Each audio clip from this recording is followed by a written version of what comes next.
Hello everyone. तो आज हम लोग एक न्यूज़ कवर करने वाले हैं जिसमें हम डिटेल में समझेंगे कि ये न्यूज़ किस बारे में है और इससे इम्पैक्ट क्या आएगा और इस पे पॉजिटिव इम्पैक्ट क्या है, इस पे नेगेटिव इम्पैक्ट क्या है, कौन-कौन से कंपनीज़ को इस न्यूज़ से फ़ायदा हो सकता है और कौन-कौन से बिज़नेस में हम इन्वेस्ट करने का प्लान कर सकते हैं। तो चलिए स्टार्ट करते हैं। तो ये हमारा न्यूज़ है।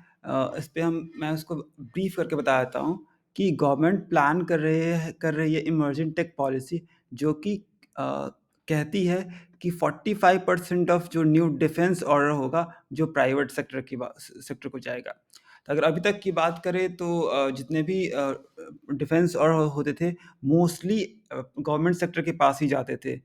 रीज़न बीइंग कि उनका ट्रैक रिकॉर्ड अच्छा है, वो काफ़ी टाइम से उस बिज़नेस में है और उनको एक्सपीरियंस काफ़ी ज़्यादा है। और लास्ट में कि गवर्नमेंट कंपनीज़ है, तो एक अलग से ट्रस्ट बिल्ड रहता है ऑलरेडी। तो इसी को काउंटर करने के लिए तो अब भी कि रीज़न ये है कि अब गवर्नमेंट कंपनीज़ को तो मिल रहे हैं ऑर्डर, बट प्राइवेट कंपनी को उस रेशियो में मिल नहीं पा रहा है। तो उसी को काउंटर करने के लिए और जो होम ग्रोन प्लेयर को I mean make in India excuse me जो मेक इन इंडिया इनिशिएटिव को बूस्ट करने के लिए ये गवर्नमेंट प्लान कर रही है कि जो भी अब से नए ऑर्डर्स आएँगे, उसका 45% प्राइवेट सेक्टर को जाएगा। ये कह रहे हैं हमारे डिफेंस सेक्रेटरी अरमाने साहब ने। ठीक है। तो अगर इसको थोड़ा और नीचे जाएँ, तो ये कह रहे हैं कि फाइनेंशियल 24 में इन्होंने एम किया था 1.5 लाख करोड़, जो कि सरपास होके 1.75 लाख करोड़ का क्या बोलते हैं ये ऑर्डर डिफेंस ऑर्डर हुआ है, जो कि अपने आप में फर्स्ट टाइम हुआ था कि ये 1 लाख करोड़ क्रॉस किया था। और ये कह रहे हैं कि 45% ऑफ न्यू डिफेंस ऑर्डर जो होगा प्राइवेट सेक्टर को जाएगा। तो अब इससे बात है कि हम किस-किस कंपनी को फ़ायदा हो सकता है। तो सबसे पहले देखेंगे कि अभी एक बार हम कंपैरिज़न कर लेते हैं। अ, एक बार हम कंपैरिज़न कर लेते हैं शेयर प्राइस का। अगर हम गवर्नमेंट पब्लिक कंपनीज़ की बात करें, पब्लिक सेक्टर कंपनीज़ की बात करें, तो अगर हम एचएएल की बात करें तो 5 साल में देखेंगे तो अप्रॉक्सिमेट 650%। फिर अगर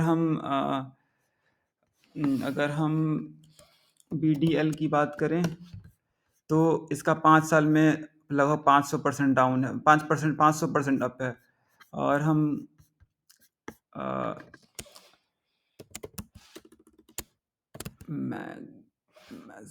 मैज़गॉन डेक्स डॉक्स शेयर की बात करें तो इसका देखेंगे 5 साल में तो 1200% अप है। तो कहने का मतलब कि अगर हम बीडीएल की बात करें, बीडीएल हमने ऑलरेडी देख लिया। ठीक है, तो कहने का मतलब है कि कोचिन शिपयार्ड देख लेते हैं। अगर इसकी बात करें तो अप्रॉक्सिमेट 263% अप है 5 ईयर्स में। तो कहने का मतलब कि ये इन सबको तो मिल रहे हैं ऑर्डर। उस हिसाब से उसी को काउंटर करने के लिए, अब काउंटर करने का मतलब ये नहीं कि ये सारे जो गवर्नमेंट कंपनी तबाह हो जाएगी। बस ये है कि हमारा प्राइवेट कंपनी को भी सपोर्ट मिलना चाहिए। तो उसी पर्पज़ के लिए हमने जो गवर्नमेंट ये प्लान कर रही है। अब इससे क्या कौन-कौन सी कंपनी से इसको फ़ायदा होगा? तो आज हमने ये 5 कंपनीज़ ऐसे सेलेक्ट किए हैं जो कि जैसे लास्ट ओवर द पीरियड का हमने नेट प्रॉफ़िट निकाला है और कितने टाइम्स इंक्रीज़ हो रहा है उसको फ़िल्टर लगा के हमने ये 5 शेयर्स शॉर्ट लिस्ट किए हैं। तो कहने को तो और भी बड़े-बड़े प्लेयर्स हैं लाइक एल&टी हो गया, भारत फोर्ज हो गया, काफ़ी सारे कंपनीज़ हैं जो कि हैं। बट हमने इस वीडियो में सिलेक्टेड कंपनीज़ ही सिलेक्ट किया है, जो कि high growth, high net profit over the time show कर रहा है। तो हमारा जो फर्स्ट कंपनी है, ये है डेटा पैटर्न, जो कि फास्टेस्ट ग्रोइंग कंपनी इस डिफेंस एंड एरोस्पेस सेक्टर में देखने को मिल रहा है। अगर हम इसके बैलेंस शीट पे जाएँ, पीएनएल पे जाएँ, तो अगर हम 2024 देखें तो 7 करोड़ का प्रॉफिट है, जो होते-होते अब 148 करोड़ का प्रॉफिट है। अगर हम रिज़र्व्स की बात करें, बैलेंस में शीट में जाते हैं, रिज़र्व्स की बात करें, तो हमारे पास 1190 का रिज़र्व है, जो कि बोरोइंग ना के बराबर है।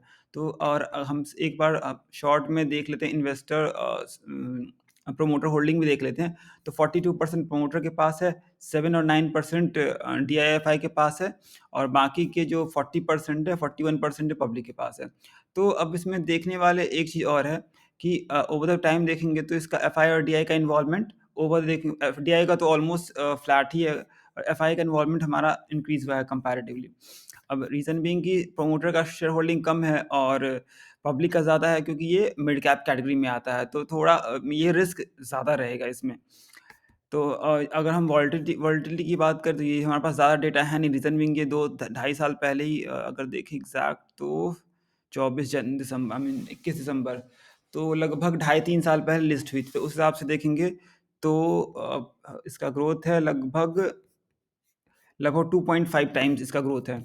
अगर हम नेक्स्ट हमारा कंपनी से एमटार टेक्नोलॉजी, तो ये भी ज़बरदस्त अपने सेक्टर में है। अगर हम प्रॉफ़िट की बात करें तो 3 फिर 0 फिर होते-होते फिर नेगेटिव में था। अब देख रहे हैं कि छोटी कंपनी, अगर हम मार्केट कैप इसका देख लें फटाफट, सिर्फ़ 6,500 6,700 करोड़ की मार्केट कैप है। वोलेटिलिटी भी देखें तो आई मीन 3,000 था अप्रॉक्सिमेट, 52 वीक हाई एंड 1500 उसका डायरेक्ट आधा था उसका लो।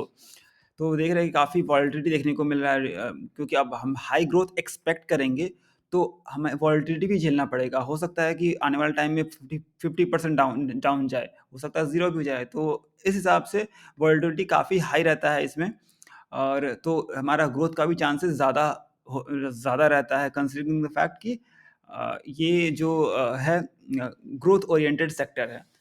तो ओके, तो ये मैन्युफैक्चरिंग मशीन इक्विपमेंट हो गया, न्यूक्लियर सेगमेंट में देखने को मिलता है। और हम आ जाते हैं बैलेंस शीट पे, पीएनएल पे। तो 3 करोड़ जो होते-होते हमारा अभी 103 करोड़ हुआ है, जो कि मैम अप्रॉक्सिमेट 33 टाइम्स ये इंक्रीमेंट है। और उस हिसाब से देखें तो स्टॉक प्राइस में ज़्यादा हमारा बढ़ा नहीं है। ये स्टार्ट हुआ था, अगर हम ला मैक्सिमम डेटा देख लें तो 969 20 मार्च 21 में, उस हिसाब से देखें तो 3 टाइम्स इंक्रीज़ हुआ। अगर इसमें भी देखिए वॉलेटिलिटी ज़बरदस्त है। अगर एक टाइम पे देखिए 2400 था, जो कि अभी देखो इस पीरियड में ऑलमोस्ट फ्लैट ही हम कह सकते हैं। तो वॉलेटिलिटी ज़बरदस्त देखने को मिल सकता है। लेकिन हाँ, ग्रोथ भी हमें उतना ही देखने को मिलेगा। तो ये एमटार हो गया। और हम अगर पीएनएल देख लिया, बैलेंस शीट की बात करें तो पहले रिज़र्व्स है 207 करोड़ का, जो कि होते-होते 631 करोड़ की बात करें। बोरोइंग की बात करें तो 249 की हो गई है। तो अगेन बोरोइंग ना अच्छी बात, खराब बात नहीं है, अगर उसको सही से यूटिलाइज़ करें तो वो हमें क्लियरली देखने को मिल रहा है पीएनएल में, जो कि हमारा प्रॉफ़िट पहले 3 करोड़ था, जो कि होते-होते 103 करोड़ हो चुका है। ठीक है? तो नेक्स्ट हमारा स्टॉक है ये पारस डिफेंस।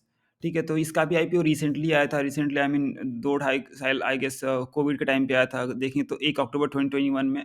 तो उसके बाद से देखें तो यहाँ भी काफ़ी वोलेटाइल रहा है। एक टाइम पे 1100-1200 था, जो कि फिर हमारा 400 साढ़े 400 के आस-पास चला गया, और अभी हमारा वापस ऐसे सा सा 788 का स्टॉक है। तो ये अगेन ये हमारा इसका मार्केट कैप देखेंगे तो उससे और छोटी है। तो अगेन इसमें वोलेटिलिटी ज़्यादा रहेगा, और पी भी हमें ज़्यादा देखने को मिल रहा है। तो अगेन जो छोटी कंपनी होती है, इसमें एक पैरामीटर नहीं होता कि पी ज़्यादा है तो स्टॉक में महंगी हो गई, तो ऐसा कोई पैरामीटर नहीं होता है। जैसा अगर आगे बिजनेस ग्रो करी, प्रॉफिट इंक्रीमेंट होगा, तो पी अपने आप ओवर द टाइम डाउन हो जाता है। तो देखेंगे तो सिर्फ 3,000 करोड़ का मार्केट कैप है। इन्वेस्टर्स में देखेंगे तो 59% प्रोमोटर के पास है, एफआई के आरडीआई के पास बहुत कम अमाउंट है। अगेन कि रिस्क ज़्यादा है, मार्केट कैप इसका सिर्फ 3,000 करोड़ है। बाकी के 38% हमारा पब्लिक के पास रखा हुआ है। और अ, अगर हम पीएनएल की बात करें, ओके, सो बैलेंस शीट देख लेते हैं। इसमें 27 2017 से हमारे पास डेटा है, तो 27 से जो कि 390 हो गया है। और बोरिंग्स की बात करें सिर्फ 25 करोड़, जिसमें भी लॉन्ग टर्म बोरिंग सिर्फ 30 लाख है, ना के बराबर ही है।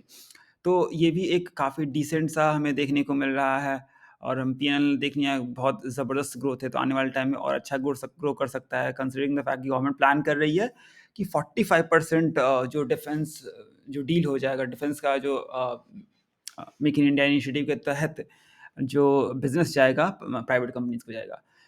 तो नेक्स्ट हमारा फोर्थ कंपनी है, इसका केन्स टेक्नोलॉजी। अगर हम इसमें देखें तो ये आईओटी इनेबल्ड सॉल्यूशन और इंटीग्रेटेड इलेक्ट्रॉनिक्स मैन्युफैक्चर करती है। और इसका जो है इसमें और देख लेते हैं कि जो इसका major player in automotive, industrial, aerospace and defence, outer space, nuclear, इन सब सेक्टर में हमें देखने को मिल रहा है, जो कि जिससे इसको बेनिफिट हो सकता है। मार्केट कैप की बात करें, सिर्फ 16,000 करोड़ का मार्केट है, ऑल्दो उससे ज़्यादा है पारस डिफेंस एम्टायर से, बट अगेन बहुत ज़्यादा नहीं बोलेंगे इसको। हमारा मिड कैप सेट कैटेगरी में देखेंगे, अगर प्राइस की बात करें तो 2500 की है, जो कि और अगर देखेंगे वॉल्टिलिटी यहाँ भी मतलब वन थर्ड से भी ज़्यादा हो गया था अपने टॉप से, अप्रॉक्सीमेट वन फोर्थ हो गया था स्टॉक। तो ये हमें देखने को मिल रहा है यहाँ, तो यहाँ पे ज़बरदस्त हमें देखने को मिल रहा है वॉलेटिलिटी।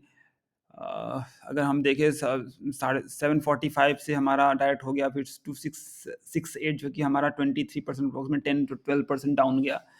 अगर हम इसके बैलेंस शीट पे जाएँ, तो बैलेंस शीट में हमारे पास बहुत ज़्यादा डेटा नहीं है, बट हम रिज़र्व्स की बात करें तो 87 करोड़ से 951 करोड़ हो गया, और हमारा बोरोइंग्स देखें तो उसके हिसाब से ना के बराबर सिर्फ 14 करोड़ का है, जो कि long term borrowing, short term borrowing तो 237, रिज़र्व्स काफ़ी पड़ा हुआ है।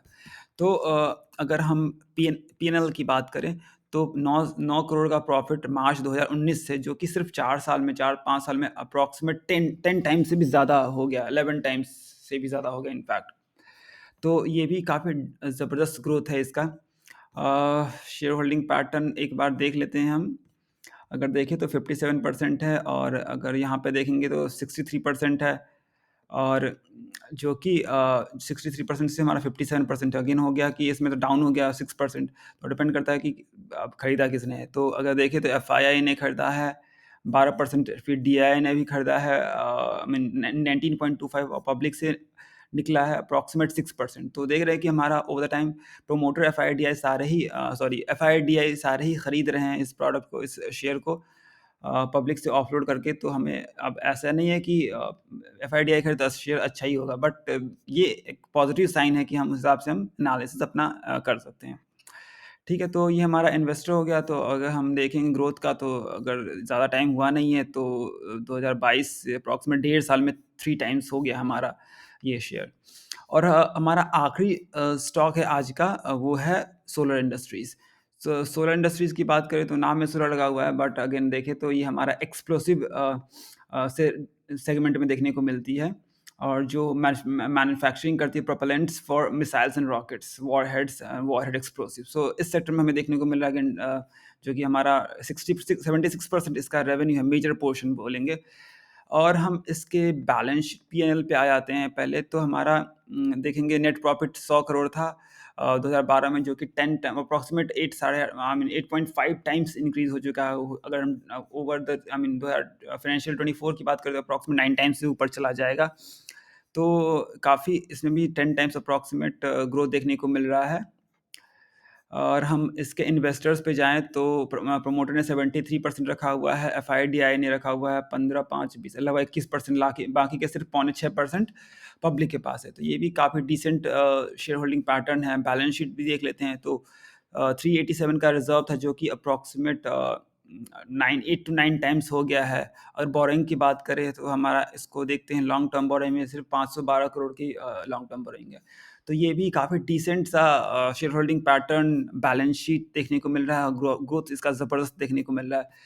तो और हम प्राइस की बात करें, प्राइस की पॉइंट पे, तो जो इसका था लो था 3445 अप्रॉक्सीमेट 2.5 टाइम्स तक गया था हाई तक, जो कि अभी अपने टॉप से अप्रॉक्सीमेट देख लेते हैं सोलर इंडस्ट्रीज। अगर हम देखेंगे अपने टॉप से लास्ट 5 ईयर से ले लेते हैं डेटा, तो यहाँ से सिर्फ लगभग 9% डाउन है। और अगर देखें 5 साल में, अब ये भी 539% रिटर्न दिया है। तो जैसे अब 530% अगर इसकी बात करें सिर्फ सोलर इंडस्ट्रीज़ की, 539% सॉरी 539%, 540% तो ऐसे दिया है। जब और गवर्नमेंट की तरफ से डील्स आएँगी, तो ये इसमें बहुत ज़बरदस्त पोटेंशियल्स है। तो ये 5 कंपनी था आज के एनालिसिस में। अगेन एक डिस्क्लेमर है कि ये जस्ट ये स्टडी पर्पस के लिए, मतलब ये मेरा एनालिसिस था। आप अपने हिसाब से डिसाइड कर सकते हैं कि आपको क्या डिसीजन लेना चाहिए, आपको लेना चाहिए या नहीं लेना चाहिए। So that's it for today's video. Thank you so much for watching. See you the next video. Bye bye.